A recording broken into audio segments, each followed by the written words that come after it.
दोस्तों, क्या आपने कभी सोचा है कि अंग्रेज भारत नहीं आए होते तो हमारे देश की तस्वीर कैसी होती? एक और जहां कुछ लोग अंग्रेजी शासनकाल को अच्छा बताते हैं तो वहीं कुछ लोग अंग्रेजी शासनकाल को बुरा भी बताते हैं। हकीकत क्या है, आज मैं इस वीडियो में आपको बताऊंगा। शुरू में अंग्रेज सिर्फ व्यापार के उद्देश्य से भारत आए थे, लेकिन सोने की चिड़िया भारत उन्हें इतना भाया कि अंग्रेज लोग इस पर शासन करने की सोचने लगे और इस पर वो सफल भी हुए और लगभग 300 सालों तक हिंदुस्तान पर शासन भी किया। भारत को ऐसे ही सोने की चिड़िया नहीं कहा जाता था। भारत में कोहिनूर से लेकर सबसे बड़ा और हीरे जवाहरात के खजाने हुआ करते थे। अंग्रेजों के शासनकाल से पहले भारत जितनी संपत्ति किसी और देश के पास नहीं थी। आपको जानकर हैरानी होगी कि गुलामी के दौर में अंग्रेज हर साल भारत से 4 मिलियन पाउंड की दौलत ले जाते थे। लेकिन इन सालों में ब्रिटिश हुकूमत ने एक और आर्थिक और शारीरिक शोषण किया तो वहीं दूसरी ओर कुछ ऐसी चीजें भी दी जिसे चाहकर भी भुलाया नहीं जा सकता। 17वीं शताब्दी में जब अंग्रेज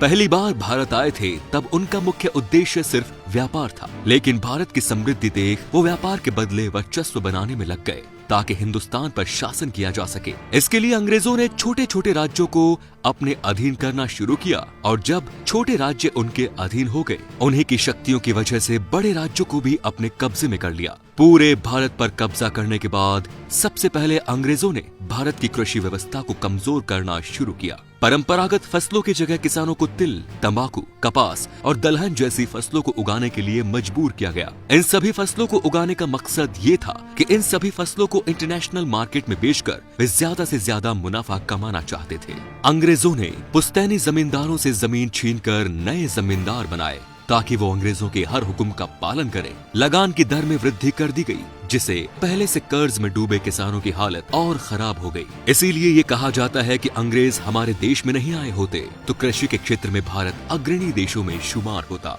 इतना ही नहीं, अंग्रेजों ने भारत में कपड़ा व्यवसाय को पूरी तरह खत्म कर दिया। अंग्रेज भारत में ही कपड़ा बनाने के लिए कच्चे माल सस्ते दामों पर खरीदते, उसी माल को भारत में ऊंचे दामों पर बेचा जाता था। बाद में अंग्रेजों ने भारत में ही कपड़े बनाने की मशीनें लगवा दी। यहाँ पर उन्हें इंग्लैंड के बदले सस्ते दामों पर मजदूर मिलने लगे, जिससे उनके व्यापार में अधिक लाभ होने लगा। इस तरह भारतीय शिल्पकारों को विदेशी बाजार में निवेश करना अत्यंत मुश्किल हो गया और देश में मौजूद परंपरा उद्योग ध्वस्त होकर रह गया और देश आर्थिक रूप से और कमजोर होता चला गया, जिसकी वजह से हमारा देश एक समय में निर्यात करता था, इसकी वजह से सिर्फ आयात तक बनकर रह गया। इतना ही नहीं, अंग्रेजों ने हमारे सामाजिक परंपरा को भी अपने अनुसार ढालने की कोशिश की, जो एक हद तक कामयाब भी रही। पहले हमारे देश में शिक्षा के लिए गुरुकुल हुआ करते थे।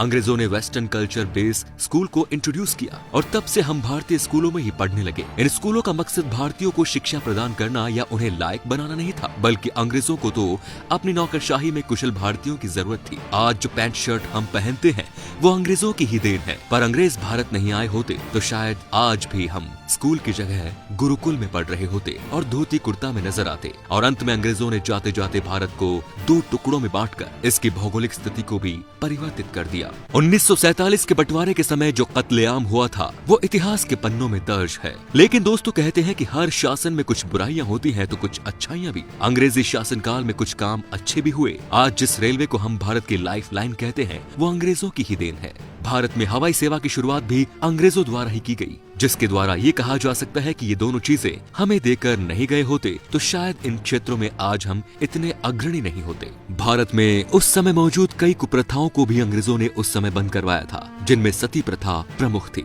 अंग्रेजों के आने से पहले हमारा देश कई टुकड़ों में बटा हुआ था, जिसे अंग्रेजों ने एक भारत बनाया। इसीलिए ये माना जाता है कि अगर अंग्रेज भारत नहीं आए होते तो शायद आज भी हिंदुस्तान कई टुकड़ों में बटा हुआ होता। अंग्रेजों ने ही सबसे पहले संसदीय चुनाव करवाया था। तो उम्मीद है दोस्तों कि ये वीडियो आपको पसंद आई होगी। आपको क्या लगता है कि अगर अंग्रेज भारत नहीं आए होते तो कैसी होती हिंदुस्तान की तस्वीर? हमें कमेंट में जरूर बताएं। धन्यवाद।